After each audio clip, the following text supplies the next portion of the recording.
Voltamos e agora a gente vai falar da defesa na execução. Para a gente falar da defesa na execução, nós temos duas classificações: a defesa típica e a defesa atípica. A defesa típica é aquela que a gente tem os embargos à execução, que eu comecei falando com vocês, prevista lá no 884 da CLT. Então abram aí o 884 para vocês conhecerem o famoso embargos à execução. O embargo da execução ele é considerado a defesa aqui dentro da execução. Pense o seguinte: quando a gente está falando de reclamação trabalhista, por exemplo, que é a primeira ação, né, na Justiça do Trabalho, qual que é a defesa da empresa, do reclamado? É a contestação. Aqui na execução, a defesa são os embargos. Então, olha o caput. Garantida a execução ou penhorado os bens, terá o executado 5 dias. Então, na Justiça do Trabalho, nós temos os recursos: recurso ordinário, agravo de petição, recurso de revista, agravo de instrumento. Tem o prazo comum de 8 dias para sua apresentação, a sua interposição. Os embargos de execução são os únicos diferentões aqui na Justiça do Trabalho. E por eles serem os diferentões na Justiça do Trabalho, eles possuem um prazo de 5 dias. Você não tem que gravar nada disso, tá? Mas você tem que lembrar o quê? De pesquisar no artigo. Então, se cair algo relacionado aos embargos à execução, não sei se eu falei embargo de declaração, são muitas aulas. Embargos à execução, o prazo são de 5 dias, é o diferentão aqui, tá? Vamos lá. É os embargos de declaração também. Mas vamos lá, vamos falar dos embargos da execução. Então, essa é a defesa típica. Os embargos de execução é a forma de defesa do executado, prevista no 884 da CLT, como a forma adequada para o executado demonstrar que existem vícios processuais que devem ser corrigidos. Como, por exemplo, uma penhora que foi feita de forma errada. Lembra do exemplo que eu dei no primeiro bloco? Vamos supor que o oficial de justiça penhore um bem do executado avaliado em 180 mil. Só que a dívida trabalhista dele era 100 mil, ou seja, a penhora do bem foi muito maior. Ou então penhora um bem impenhorável, um bem que não pode ser penhorado. Nesse caso, qual que é a defesa do executado? Embargos de execução. Então, o cabimento dos embargos de execução é sempre que tiver algo errado essa penhora, por exemplo, tá? Então, sempre que existirem vícios processuais que devem ser corrigidos.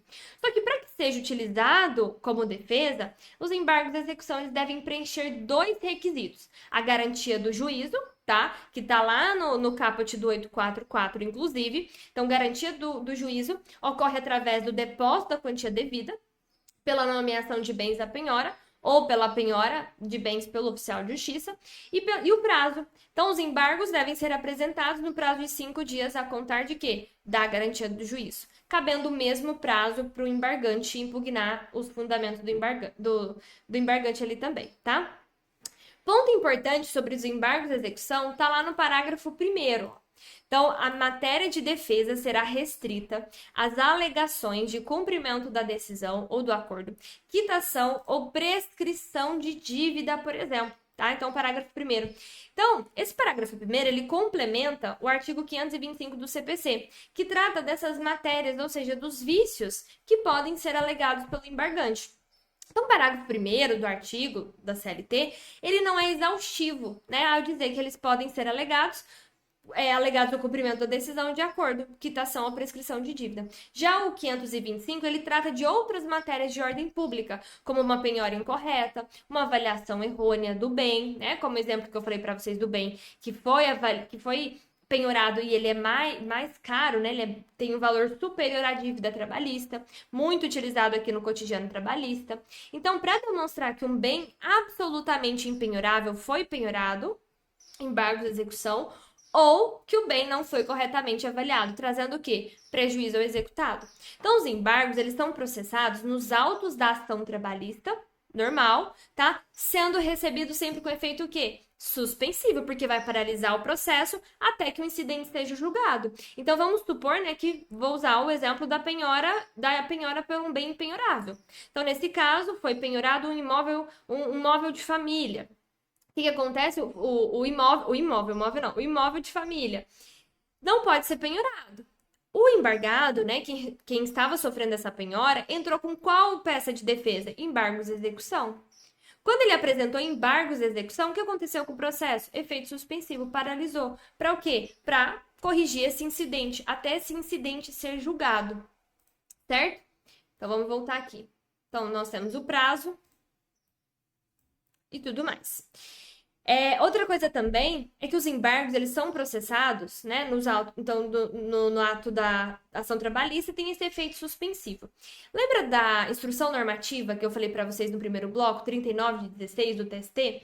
De ser aplicável quem? O artigo 918, que trata das hipóteses que esses embargos eles podem sofrer um indeferimento liminar. Então, no caso de intempestividade, lembra do recurso ordinário? Então, se ele for interposto no prazo errado, ele é intempestivo, ele vai sofrer um indeferimento, tá? E entre outros também. Um ponto importante para a gente falar também dos embargos de execução é que, caso sejam necessários, podem ser produzidas provas no procedimento dos embargos de execução. Olha o 884, parágrafo 2º. Abra no parágrafo 2º junto comigo. Se na defesa tiverem sido arroladas testemunhas, poderá o juiz ou presidente do tribunal, caso julgue necessários seus depoimentos, marcar uma audiência para a produção das provas, o qual deverá realizar-se dentro de 5 dias. Então, grifem isso. Se na defesa tiverem sido arroladas testemunhas, poderá. Então, não é uma obrigação, tá? É uma faculdade aqui. Então, existe a possibilidade de ser designada uma audiência para a produção de provas, o quê? Dos embargos de execução. Então, após a instrução, ou caso não haja uma prova a ser produzida, o juiz ele vai julgar os embargos, cabendo o recurso de agravo de petição da decisão. Então, quando a gente tem lá em sede de recurso ordinário, lá, né, que a gente tem a contestação, que é a peça de defesa, o juiz ele vai ter uma sentença, uma decisão. Contra essa decisão, contra essa sentença, cabe recurso ordinário. Aqui na execução, contra essa decisão que julga, né, que analisa os embargos de execução, qual é o recurso cabível? Agravo de petição. Então, contra uma decisão, agravo na execução, agravo de petição. Contra uma decisão na execução, agravo de petição, tá? Então, aqui nós temos a decisão típica para o cabimento do recurso de agravo de petição. A reforma trabalhista, ela inseriu também o parágrafo 6º, que ele fala, a exigência de garantia ou penhora não se aplica às entidades filantrópicas ou àquelas que compõem ou compuseram diretoria dessas instituições, tá? Então, o que ele está falando aqui no parágrafo 6º que veio com a reforma trabalhista? Retirou a necessidade de garantia do juízo para a apresentação dos embargos pelas entidades filantrópicas e os membros da sua diretoria, por exemplo. Certo? Então, essa é a defesa típica, a mais cobrada na sua prova e é a que você tem que se preocupar. Por quê? Nós temos aqui a defesa atípica, né? Que eu falei para vocês. Então, nós temos a defesa atípica. O que seria essa defesa atípica? A defesa atípica ela não está nem regulamentada, não encontra nem prevista em lei, na verdade, tá? Que é a exceção de pré-executividade. Ela não se encontra prevista em lei, ela é uma construção doutrinária, uma construção jurisprudencial que passou a ser admitida no processo de trabalho como uma forma alternativa de defesa, que dispensa a garantia do juízo, tá? Então, essa dispensa ela é considerada uma grande vantagem desse instrumento, por exemplo. Só que, ao mesmo tempo, ela é uma desvantagem, porque pode ser encontrada uma impossibilidade de provas, de produção de provas, por exemplo. Tá, mas o que pode ser alegado, então, nessa sede de exceção pré-executividade? A doutrina e a jurisprudência, elas destacam que as matérias de ordem pública, como a nulidade de título, incompetência absoluta, ausência de citação no processo de conhecimento, entre outros, podem ser objeto de questionamento. Só que aqui não há um prazo para apresentar essa exceção, como a gente tem, por exemplo, nos embargos de execução. Não se exige também a garantia do juízo, razão pela qual não se admite, né, que a fazenda pública apresente a defesa. Na medida em que possui uma prerrogativa de apresentar embargo sem a garantia, né, sem a referida garantia. Deixa eu ver se eu...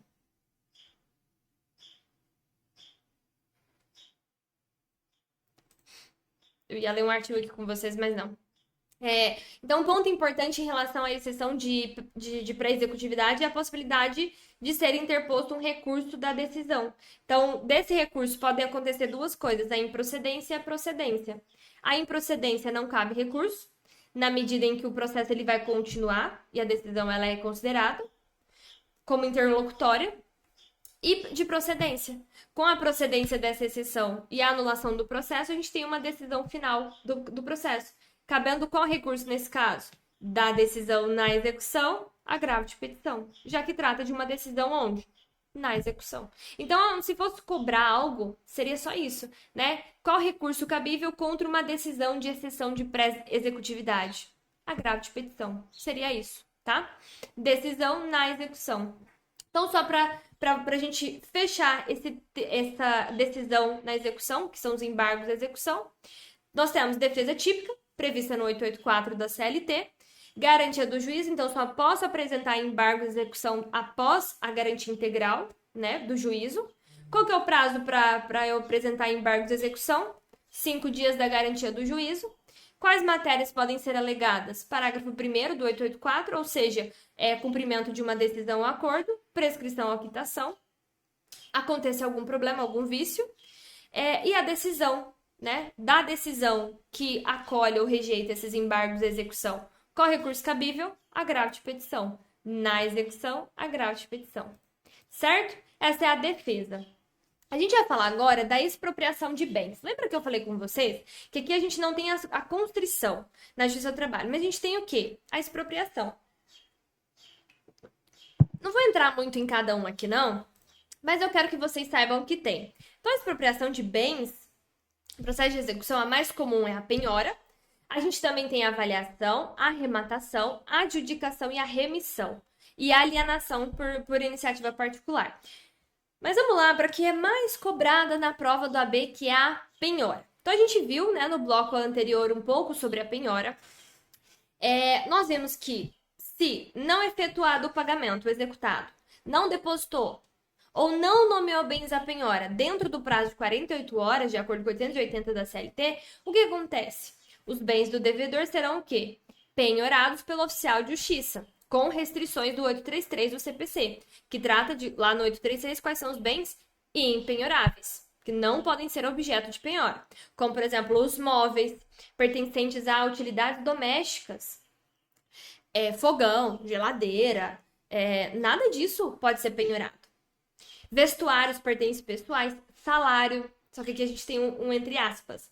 Eu falei para vocês que salários são impenhoráveis, mas a gente tem um salvo aqui. É o que a gente vai ver aqui agora. 3 pontos importantes sobre a penhora. Nós temos a tal carta fiança bancária, que está na OJ 59 da SDI 2, que eu li com vocês, né, no último bloco, que ela foi alterada em 2016 para adequar o novo CPC. Ela fala que a carta de fiança bancária ela equivale a dinheiro quando apresentada no valor do débito acrescida de 30%. Então, vamos supor que o débito é de 100 mil reais. A carta fiança bancária ela deve ser apresentada com o valor de 130 mil reais, por conta dos 30%. Então, no valor correto, será equivalente a dinheiro. Essa é a carta fiança bancária da OJ. Só pensar na OJ 59 se falar de carta fiança bancária. Nós temos agora a penhora de salário. Com o novo CPC, aliás, se eu perguntar para você, a gente pode penhorar salário? Não, salvo se. Eu só posso ter a penhora de salário, tá? Eu só posso penhorar salário quando o valor do salário for superior a 50 salários mínimos. Superior a 50 salários mínimos. E onde está isso? No 833, parágrafo 2º do CPC. Tá? Se quiser anotar aí que eu não coloquei ele aqui. 833, parágrafo 2º do CPC. Então, pode ter penhora de salário? Em regra, não. A não ser que seja a não ser que o salário seja superior a 50 salários mínimos. E nós temos também o terceiro ponto importante, é a penhora de renda ou faturamento da empresa, da OJ 93 da SDI 2. Abram aí para vocês entenderem. Que fala da penhora. Nos termos do artigo 866 do CPC, é admissível a penhora sobre renda mensal ou faturamento da empresa, limitada a percentual, desde que não comprometa o desenvolvimento regular das suas atividades. Então, grifa assim, admissível a penhora, faturamento da empresa, e que não comprometa o desenvolvimento das suas atividades, desde que não haja outros bens penhoráveis, ou, havendo outros bens, eles não sejam de difícil alienação ou insuficientes para satisfazer o crédito executado, por exemplo, tá? Então, nesse caso aqui, pontos importantes da penhora, tá, pessoal? Carta fiança bancária, penhora de salário, em regra não pode, a não ser que o salário seja superior a 50 salários mínimos e a penhora do faturamento da empresa. Só pode acontecer se não for para prejudicar a empresa, né, o rendimento da empresa, né, desde que tenha um percentual razoável e que não existem outros bens de penhora. Se existirem, que eles sejam insuficientes, por exemplo. Certo? Então, são os pontos principais quando a gente fala de penhora. Eu vou passar com vocês rapidamente agora por essa parte da avaliação, da arrematação, que são outros meios de expropriação. Nós temos, acho que nunca foi cobrado mesmo em prova. Para começar com a avaliação. No processo do trabalho, a avaliação ela é realizada pelo oficial de justiça, que chamam ele de oficial de justiça avaliador. Então, foi penhorado um Gol. Foi penhorado um Gol do Volkswagen 1.0, ano de 2015. No auto da penhora vai constar o valor desse bem, do Gol, sendo possível a sua contestação depois por meio de embargos de execução, certo? Então, se aconteceu de ter uma avaliação errônea, ineficaz, né, se não foi avaliado da forma correta, nós temos essa avaliação para isso. Então, se pensarmos no procedimento normal, na prática, no dia a dia, teremos a possibilidade de apresentação de embargos de execução, julgamento da defesa, preparação do bem para arrematação, que vocês vão ver já que a arrematação é a venda em leilão. Só que pode acontecer que grande lapso de tempo que se passe entre a avaliação realizada do bem e o leilão coloca a avaliação primeira em desconformidade com o valor do bem de mercado. Porque é muito comum, né? Carro, por exemplo, imóvel, é comum veículos sofrerem o quê? A desvalorização ou a valorização. Então, caberia uma reavaliação do bem em determinado magistrado. Então, a avaliação é esse período que ele fica entre avaliar o valor do bem de mercado até ir para o leilão. Certo? Aí sim, nós temos o quê? A arrematação. A arrematação, esse bem vai para onde? Para leilão. Então, a arrematação dos bens, isso aqui é depois da penhora, tá, pessoal? Então, pensem que teve a penhora, aí a gente vai para avaliação e tem a arrematação, que é uma forma de dar um jeito de quitar essa execução. Então, a arrematação dos bens, ela vai ser realizada em leilão, tá? O qual vai dar publicidade. Vamos lá ler o artigo 888 da CLT? Ó, artigo 88 da CLT. Concluída a avaliação, dentro de 10 dias, contada da data da nomeação do avaliador, seguir-se para onde? Para a arrematação, que será anunciada por edital, afixado na sede do juiz ou tribunal, no jornal local, se houver com antecedência de 20 dias, grifem isso, tá? Ou seja, o artigo 88 da CLT, ele dispõe sobre a necessidade da publicação de edital com antecedência mínima de 20 dias. Por que isso? Assim, vai possibilitar o maior número de pessoas possa vir ao ato, né? Então, elevando a possibilidade de arrematação por um bom preço. Então, a regra prevista no mesmo artigo sobre arrematação é no sentido de que o arrematante ele deve garantir o lance com uma entrada equivalente a 20% do valor da compra, pagando o restante em 24 horas. Se ele não paga o restante em 24 horas, ele vai sofrer a perda da entrada, vai sofrer essa perda da entrada e o bem vai retornar para leilão. Onde está isso? Parágrafo 2º. Então, ó, o arrematante deverá garantir o lance com um sinal de 20% do seu valor. Aí, se ele não faz isso, é o parágrafo 4º. Se o arrematante não pagar dentro de 24 horas o preço da arrematação, ele vai perder o benefício e também ele perde o sinal de 20% que ele deu. E aí, esse bem volta à praça dos bens executados para leilão, certo? O que seria agora a adjudicação? A adjudicação, ela é escolhida pelo legislador lá no processo civil como uma forma prioritária, mas não aqui, tá? Lá no processo civil. Ela é prioridade lá, porque a adjudicação, ela é um recebimento de coisa penhorada como uma forma de execução, ela é mais rápida. Então, ao invés do bem ser vendido em um leilão, aí tem todo esse procedimento do leilão, de colocar ele no edital, né, 20 dias com antecedência, não. Ao invés do bem ser vendido em leilão, ele é transformado em dinheiro, vendido, transformado em dinheiro, para pagamento do credor. E aí, não, isso aqui é lá no leilão, né? Que vende o bem, pega o dinheiro para pagar o credor. Na adjudicação, não, é mais rápido. Ao invés de ir para leilão, vender o bem, para pegar esse valor, entregar para o credor, não, o que ele faz? Ele entrega o próprio bem, objeto da penhora. Então, se fulano penhorou um gol, é isso que ele vai receber. Ele vai receber o gol, entende? Isso está previsto lá no 876 do CPC. A adjudicação ela vai ser feita pelo valor da avaliação, sendo o exequente notificado após a garantia do juízo e decisão sobre embargos, por exemplo, para manifestar o seu interesse em adjudicar, ou seja, de pegar esse bem logo. Então, evitando que o bem seja levado para quê? Para leilão. É uma situação mais demorada, né? Do leilão. Então, a adjudicação é uma forma rápida de satisfazer a obrigação. Certo? Remissão. O que seria a remissão? A remissão, ela está prevista nessa lei que eu coloquei para vocês, ó, Lei 5.584 de 70, que foi uma lei que mudou alguns artigos e tudo mais. Lá no artigo 13, ó, em qualquer hipótese, a remissão só será deferível ao executado se este oferecer um preço igual ao valor da condenação. Então, como assim, Sal? O que seria essa remissão? Essa remissão, ela é constituindo no pagamento do valor total da condenação. Então, aqui não tem hipótese de dividir, nada disso. Para extinguir a execução e livrar os bens constritos, ou seja, o objeto da penhora. Então, a remissão, ela deve ser total, não podendo remir um ou alguns bens só, tá? E depositando esse valor total. Então, o devedor deve depositar a quantia integral, extinguindo a execução. É a mais difícil de acontecer, né, gente? Porque geralmente a pessoa não vai quitar esse valor todo de uma vez. Certo? Agora, eu vou passar para um próximo tópico antes da gente ir para o terceiro e último bloco, que é a prescrição intercorrente. Bastante cobrado na prova de vocês.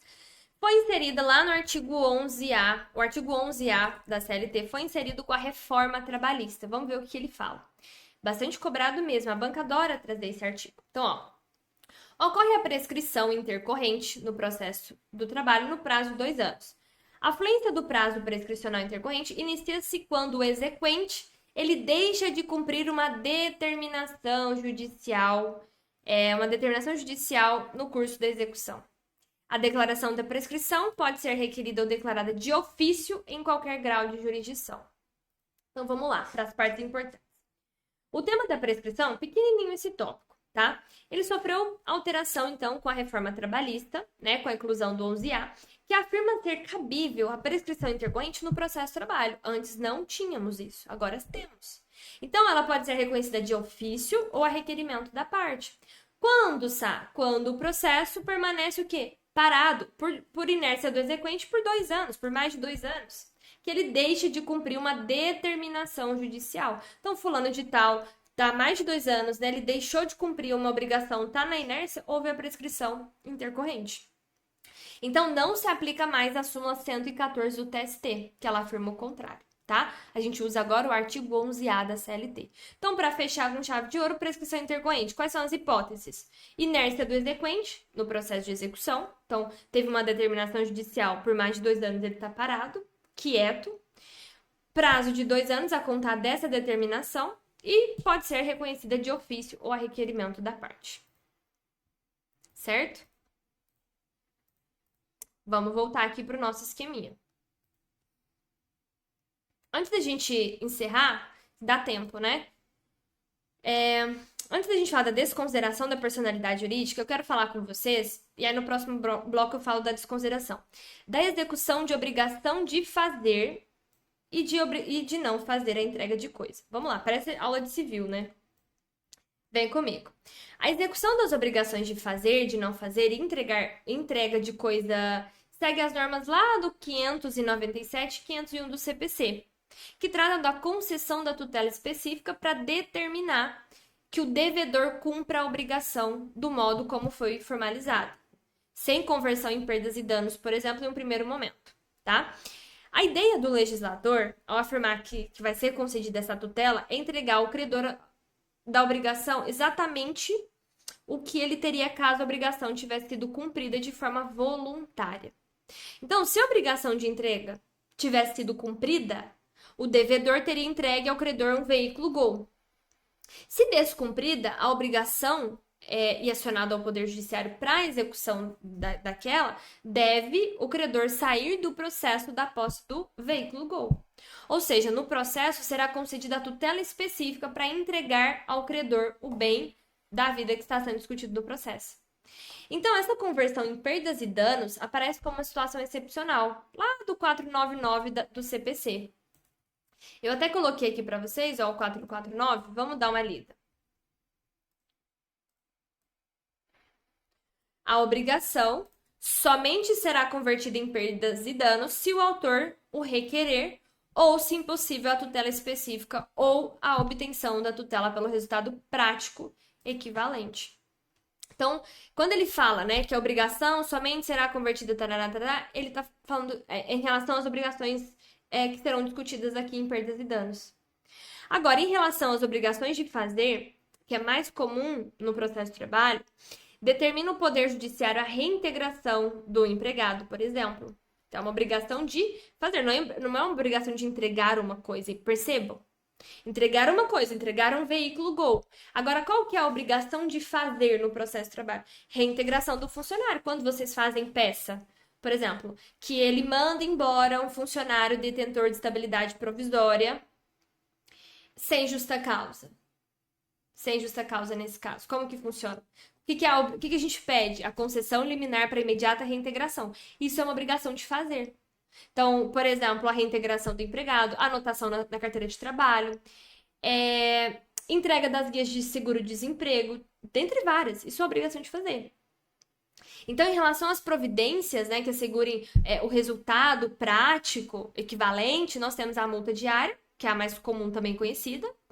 Então, vamos lá, vamos dar um exemplo. Determina o juiz do trabalho a reintegração do funcionário sob uma pena de multa diária de R$1.000, que pode levar o empregador a realizar a conduta para não ser obrigado a pagar essa multa. Essa multa, tá lá no 536, ela deixa clara a possibilidade de o juiz alterar o valor e também essa periodicidade, para se adequar à realidade da empresa e do funcionário.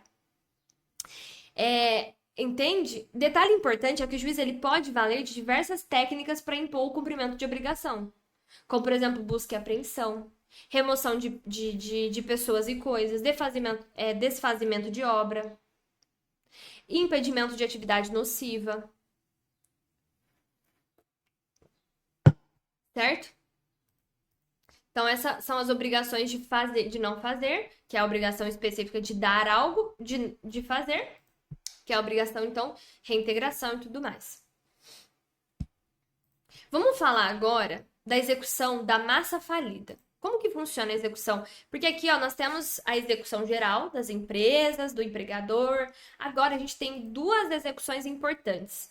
A execução da massa falida e a execução contra a fazenda pública. Dois pontos importantes. A execução da massa falida, como que funciona? Em relação à execução, já foi objeto inclusive de provas da OAB, o único ponto que você tem que lembrar é relacionado à competência da Justiça do Trabalho para a prática dos atos processuais quando é decretada a falência da empresa executada.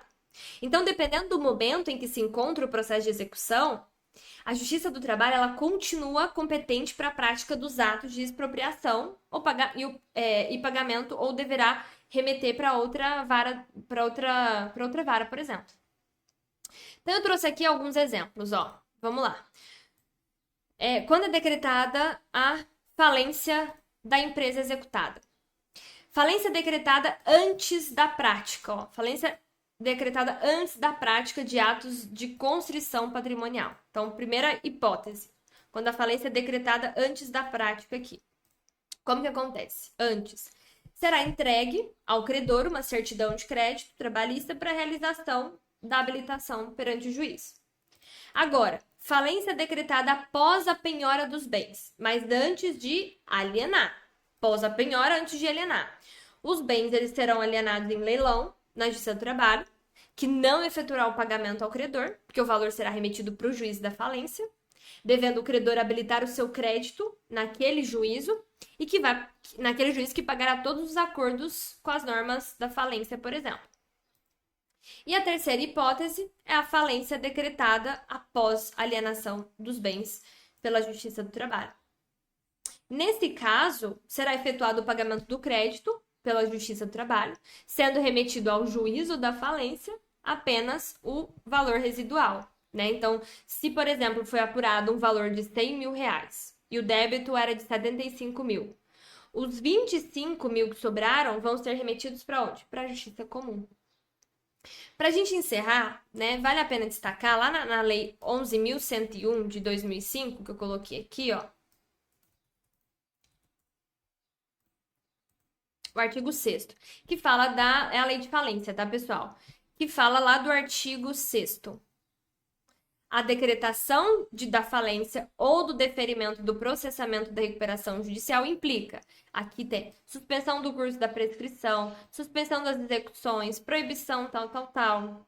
Lá no parágrafo 2º, ó, é permitido pleitear perante o administrador judicial habilitação, exclusão ou modificação de créditos derivados da relação de trabalho, mas as ações de natureza trabalhista, inclusive as impugnações a que se refere o artigo 8º dessa lei, serão processadas perante a justiça especializada até a apuração do respectivo crédito. Aquilo que eu falei para vocês, tá? Então, essa lei da falência, né, e recuperação judicial, prevê a suspensão do processo de execução trabalhista.